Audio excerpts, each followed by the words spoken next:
चित्रगुप्त, अरे ओ चित्रगुप्त, सो रहे हो क्या? महाराज महाराज थोड़ी आंख लग गई थी। ठीक है, बहुत दिन से हम बाहर घूमने नहीं गए। तुम अपनी जादुई किताब साथ में ले लो। पहाड़ से थोड़ा घूम कर आओगे तो तुम्हारी नींद भी चली जाएगी।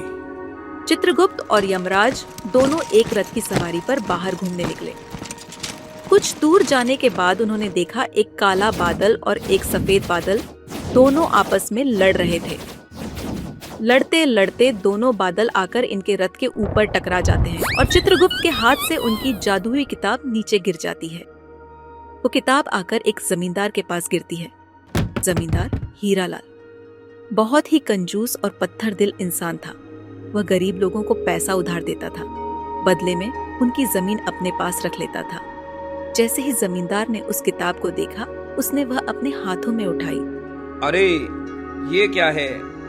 ये किताब कहाँ से आ गिरी? तभी वो किताब बोलने लगी। मैं यमराज की किताब हूँ, मैं दूसरों का भविष्य बता सकती हूँ। यह सुन के हीरालाल चौंक जाता है। हैं? दूसरे का भविष्य? क्या तुम मेरा भविष्य बता सकती हो? हाँ, क्यों नहीं। अगले 5 दिनों के बाद तुम्हारी मृत्यु होने वाली है। मैं कैसे मान लूं? अगर ऐसा है तो मुझे बताओ, मैं जो मांगूं क्या तुम मुझे दे सकती हो? हाँ, मैं दे सकती हूँ। मांगो, तुम्हें क्या मांगना है? हाँ ठीक है, मेरे जीवन में और जितना अनाज बचा है वो मुझे इन 5 दिन के अंदर चाहिए। बोलो, क्या तुम दे सकती हो? ठीक है, कल से तुम्हें वो मिल जाएगा।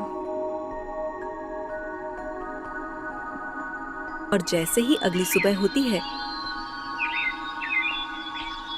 हीरालाल अपने घर के सामने एक अनाज से भरी हुई बैलगाड़ी देखता है। यह देखकर उसे यकीन हो जाता है कि वो जादुई किताब सच बोल रही है। वह बहुत डर जाता है और मन ही मन सोचता है, मैंने अपने पूरे जीवन काल में किसी की मदद नहीं की और 5 दिन ही बचे हैं। क्यों ना मैं सारे अनाज को इन गरीबों में बांट दूं? और वो ऐसा ही करता है। वह सारे अनाजों को गरीबों में बांट देता है और अगली सुबह होते ही वो देखता है उसके घर के सामने अनाजों से भरी हुई एक बैलगाड़ी खड़ी है। फिर से वो सारा सामान गांव वालों को दे देता है और ऐसे ही 4 दिन बीत जाते हैं। जैसे ही 5वें दिन का सूरज उगता है, यमराज और चित्रगुप्त उसके सामने प्रकट होते हैं। यमराज को उसके हाथों में वो जादुई किताब देखकर बहुत गुस्सा आता है। तो तुम ही वो चोर हो जिसने हमारी जादुई किताब को चोरी किया था? मैं तुम्हें अभी मृत्यु दंड देता हूँ। चित्रगुप्त, इसे यमलोक लेकर चलो। यमराज ने उसको मृत्यु दंड दिया और साथ में यमलोक लेकर गए। यमराज बहुत क्रोधित थे।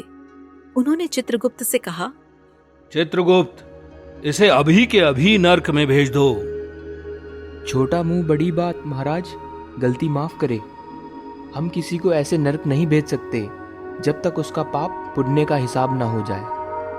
ठीक है, जल्दी से देखो। मुझे नहीं लगता इस पापी के पास कुछ पुण्य बचा होगा।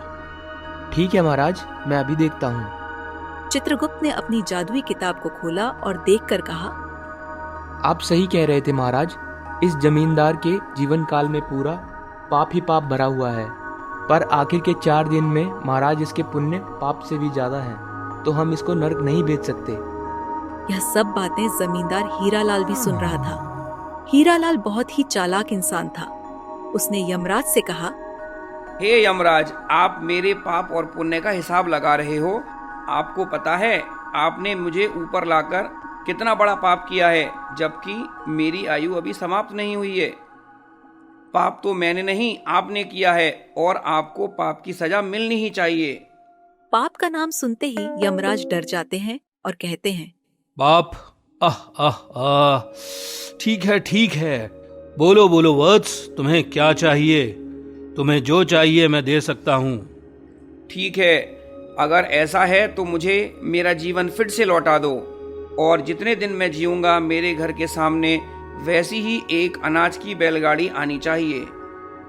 और अगली सुबह जब हीरालाल अपनी आंखें खोलता है तो वह देखता है कि वह अपने घर के बिस्तर पर है।